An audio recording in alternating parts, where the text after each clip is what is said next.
চাকরি চেয়ে এদিন ছিল কালীঘাট অভিযানও, সেই ছবিও দেখাবো আপনাদের। আর সেই আন্দোলনে ফের তপ্ত রাজপথ। বিক্ষোভের ঝড় পৌঁছলো কালীঘাটে মুখ্যমন্ত্রীর পাড়ায়। হঠাৎই হাজির আপার প্রাইমারি চাকরি প্রার্থীরা, তাদের মধ্যে বেশিরভাগই আবার মহিলা। তারা পৌঁছানো মাত্রই অবশ্য অ্যাক্টিভ হয়ে ওঠে পুলিশ। ব্যাস, তারপর আর কি, শুরু হয়ে যায় যাকে বলে তুলকালাম। চাকরি প্রার্থীদের গলায় বারবারই শোনা যায় একটাই দাবি, অবিলম্বে আসন সংখ্যা আপডেট করে নিয়োগ করতে হবে তাদের। তাদের বক্তব্য ছিল মুখ্যমন্ত্রী অনেক আশ্বাস দিয়েছেন, কিন্তু এখনো কাজের কাজ কিছুই হয়নি। তাই দাবি জানাতে তার কাছে যেতে চান তারা। তবে পুলিশ অবশ্য আগেই থামিয়ে দেয় আন্দোলনকারীদের। তারপর আর কি, জবরদস্তি পাজা গলা করে তুলে নিয়ে যাওয়া হয় প্রিজন ভ্যানে। গায়ের জোরে বিক্ষোভ দমন। আজকাল অবশ্য আর অচেনা ঠেকে না এই ছবিগুলো।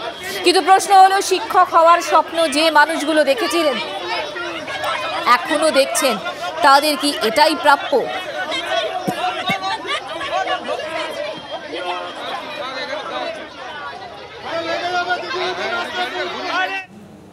হকের দাবিতে আন্দোলন, তাতে বছরের পর বছর পার, কারো ক্ষেত্রে পথই হয়ে উঠেছে জীবন। বিক্ষোভ, পুলিশের ঘাড় ধাক্কা আর প্রিজন ভ্যান, চেনা ছবি।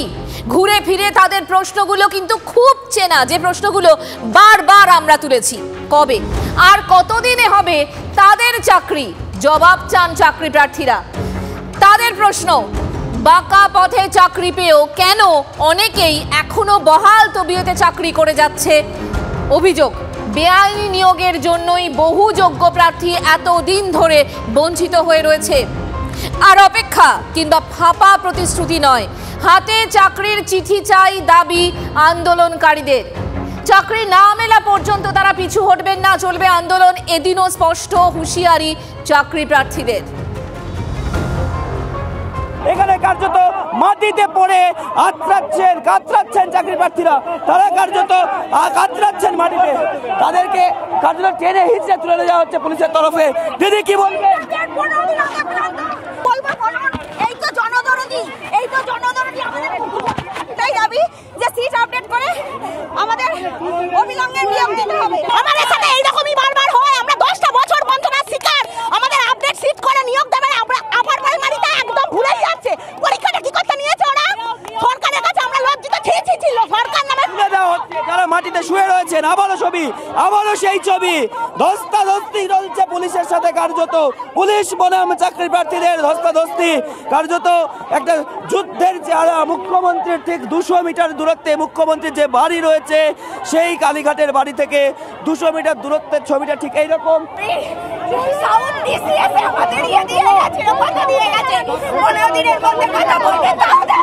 দিদি অনেক প্রতিশ্রুতি দিয়েছেন, কিন্তু কোনো প্রতিশ্রুতি রাখছেন না।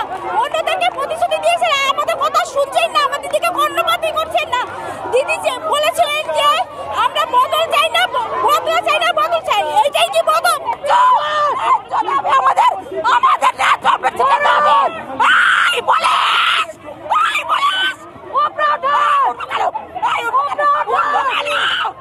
কার্যত কালীঘাট মন্দিরের যে দরজা, মুখ্যমন্ত্রীর বাড়ি থেকে 200 মিটার দূরত্বে, সেই দরজার সামনে পৌঁছে গিয়েছিলেন তারা। এবং সেখানেই যখন তারা বিক্ষোভ অবস্থান প্রদর্শন করছিলেন, কার্যত পুলিশের তরফ থেকে তাদেরকে আটক করা হলো।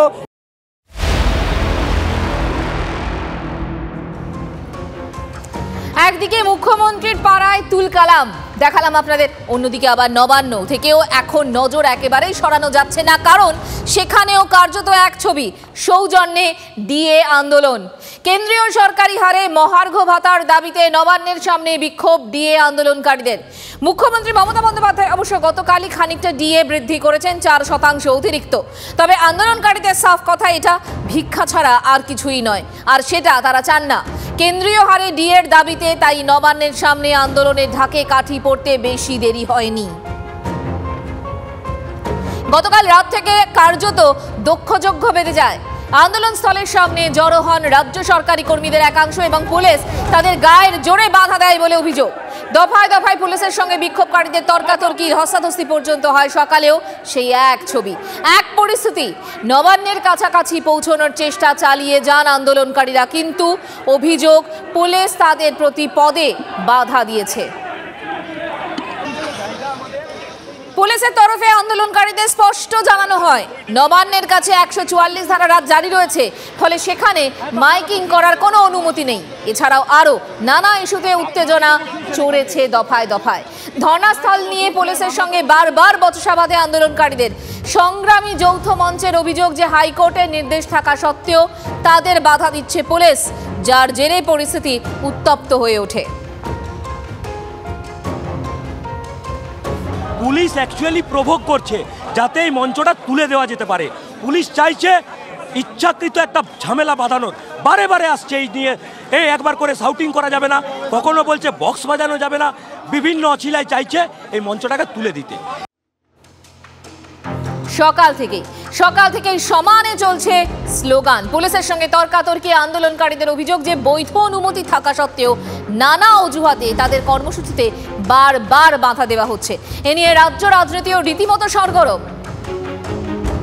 নবান্ন যেন মনে হচ্ছে একটা জেলখানা, যেখানে কেবলমাত্র কয়েদিরাই থাকবে, তৃণমূলের নেতারাই ওখানে থাকবে, আর কেউ ওখানে যেতে পারবেন না।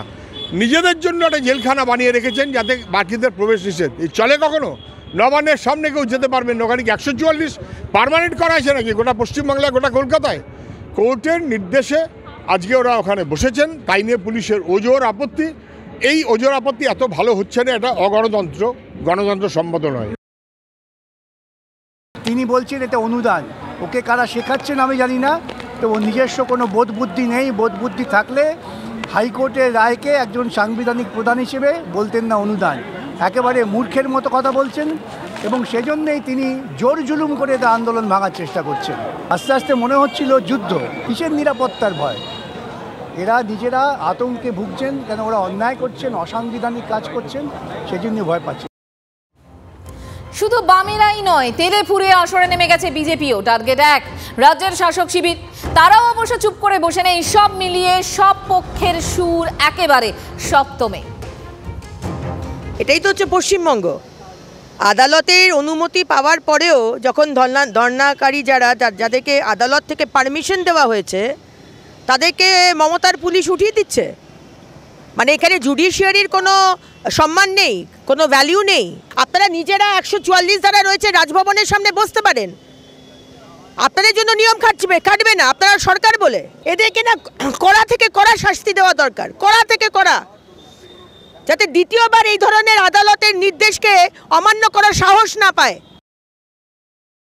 তো তার সঙ্গে বাংলার স্বার্থের কোনো সম্পর্ক নেই। যারা এইসব আন্দোলন করছেন, মমতা বন্দ্যোপাধ্যায়ও দিতে চান, টাকা কম, কেন্দ্রীয় সরকার টাকা দিচ্ছে না। যারা ডিএ নিয়ে আন্দোলন করছেন, তাদের ডিএনএতেই একটা অপসংস্কৃতি, কাজ করব না, ওয়ার্ক কালচার নয়, এই সব হবে। তাদের জন্যই বদনাম হয়েছিল এত বছর ধরে, চেষ্টা করছে দিতে।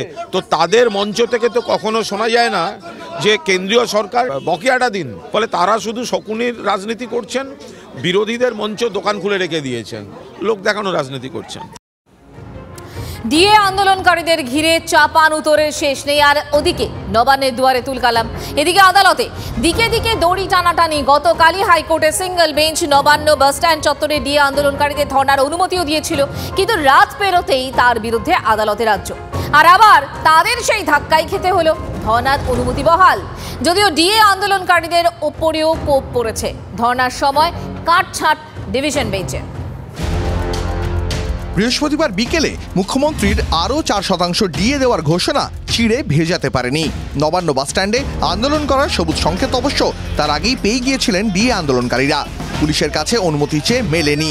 তারপরেই তারা হাইকোর্টের দ্বারস্থ হন। সেখানে রাজশেখর মান্থার বেঞ্চ শর্ত সাপেক্ষে অনুমতি দেয়। রাত থেকে ময়দানে নেমেও পড়েন প্রতিবাদীরা।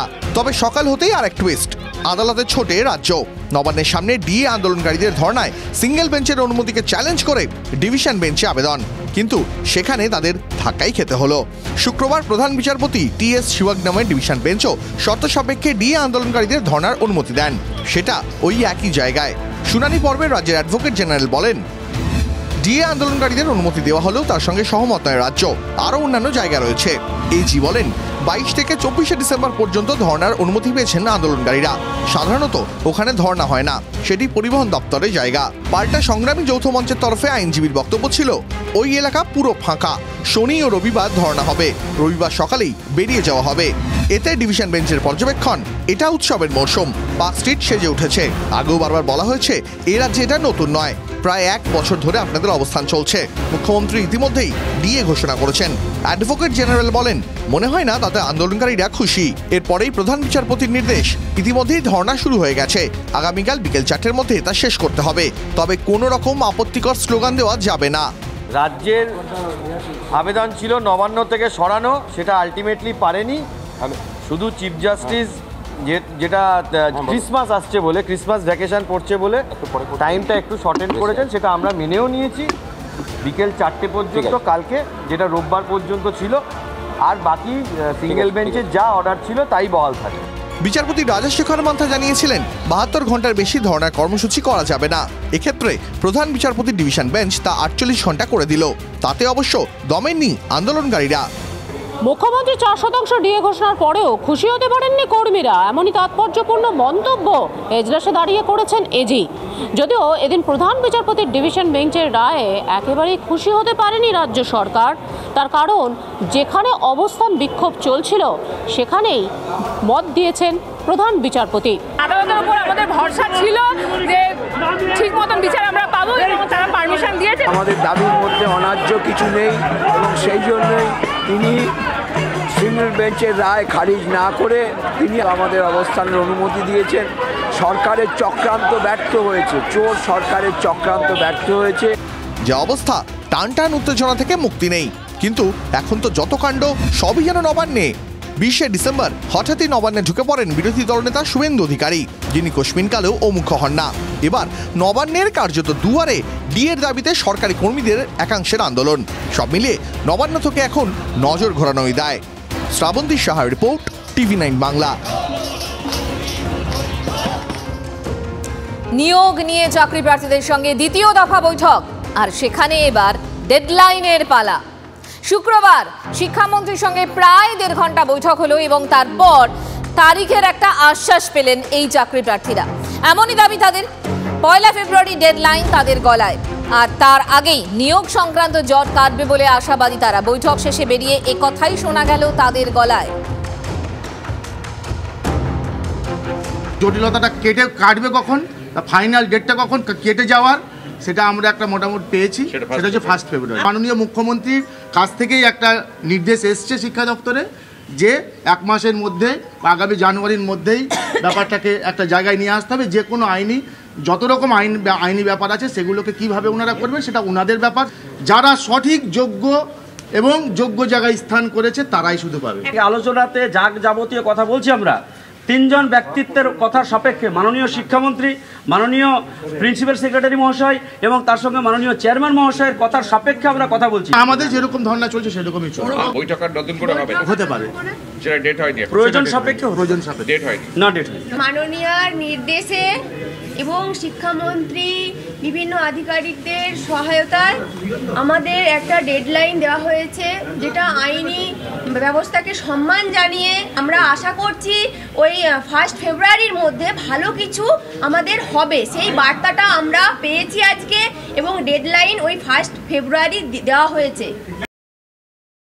ওইভাবে কোনো নির্দিষ্ট দিনের কথা হয়নি, তবে যেহেতু আমরা দুবার মানে খুব স্বল্প সময়ের ব্যবধানে আমরা দুবার বসলাম, এক্ষেত্রে আমি অন্তত এটুকু বলতে পারি মিটিংয়ে উপস্থিত থাকার অন্যতম শরিক হিসেবে যে আমি বিষয়টা নিয়ে আশাবাদী।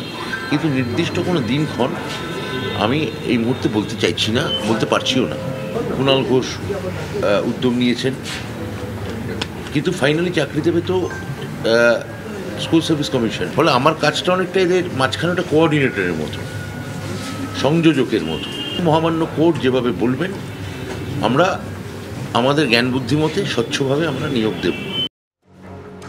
এই মুহূর্তে শিক্ষামন্ত্রীর বক্তব্য আপনাদেরকে শোনালাম, চাকরি প্রার্থীদের বক্তব্য তাদেরও শোনালাম। এই মুহূর্তে সিপিআইএম সাংসদ বিকাশ রঞ্জন ভট্টাচার্য আমাদের সঙ্গে রয়েছেন। বিকাশবাবু, বক্তব্য হচ্ছে যে যেখানে ডেডলাইনের কথা চাকরি প্রার্থীরা বলছেন, তারা 1 ফেব্রুয়ারি একটা দিনের কথা বলছেন, কিন্তু শিক্ষামন্ত্রী তিনি স্পষ্ট বলছেন এরকম কোনো দিনক্ষণ এক্ষুনি তিনি বলতে পারছেন না। আজকের এই যে গুরুত্বপূর্ণ বৈঠক আপনি কিভাবে দেখছেন? দেখুন, যদি জট কাটার সদিচ্ছা রাজ্য সরকারের থাকে তবে এই জট কাটাতে 1 ঘন্টা লাগে। রাজ্য সরকার ঘোষণা করে দিন, নোটিফিকেশন করে যে সমস্ত নিয়োগ দুর্নীতি প্রক্রিয়ার মধ্য দিয়ে হয়েছে সব বাতিল। তাহলে দেখবেন সেই শূন্য পদ হবে, সেই পদে মেধাভিত্তিক যারা পাওয়ার তারা পাবেন। রাজ্য সরকার তো জটটা তৈরি করেছেন এবং সেই জটটাকে টিকিয়ে রাখতে চান, এবং বারে বারে এই সমস্ত আন্দোলনরত যারা আছেন তাদের কাছে একটা মিথ্যা আশা তৈরি হচ্ছে। রাজ্য সরকার সততার সঙ্গে কাজ করলে 1 ঘন্টা। বিকাশবাবু, তাহলে মুক্তির উপায় কি? কারণ এখনো পর্যন্ত আপনি যেভাবে মুক্তির উপায় হচ্ছে সরকার নোটিফিকেশন করে বলে দিয়ে যে সমস্ত বেআইনি নিয়োগ হয়েছে সব বাতিল করে দিলাম। সরকারকেই তো ঘোষণা করতে হবে, কিন্তু এখনো তাদের তরফ থেকে এরকম কোনো বক্তব্য আমরা পাইনি। কি হয়েছে? তাদের তরফ থেকে এরকম কোনো বক্তব্য আমরা পাইনি। পাবেন না তো, তার কারণ হচ্ছে যত দুর্নীতি রাজ্য সরকার এবং তার সংস্থারা করেছে সেই দুর্নীতির জন্য মামলা। এখন এই মামলা যতক্ষণ না নিষ্পত্তি হবে ততক্ষণ তো কিছুই করতে পারবে না। রাজ্য সরকারের উচিত ছিল সত্তার সঙ্গে বলা যে হ্যাঁ দুর্নীতি হয়েছে, আমরা সমস্ত বাতিল করে দিলাম। তা তো করতে পারছেন না, কারণ সেটা করতে গেলে নেতা মন্ত্রীদের পিঠের চামড়া উঠে যাবে, সেই ভয় পাচ্ছেন। ধন্যবাদ আমাদের সঙ্গে কথা বলার জন্য।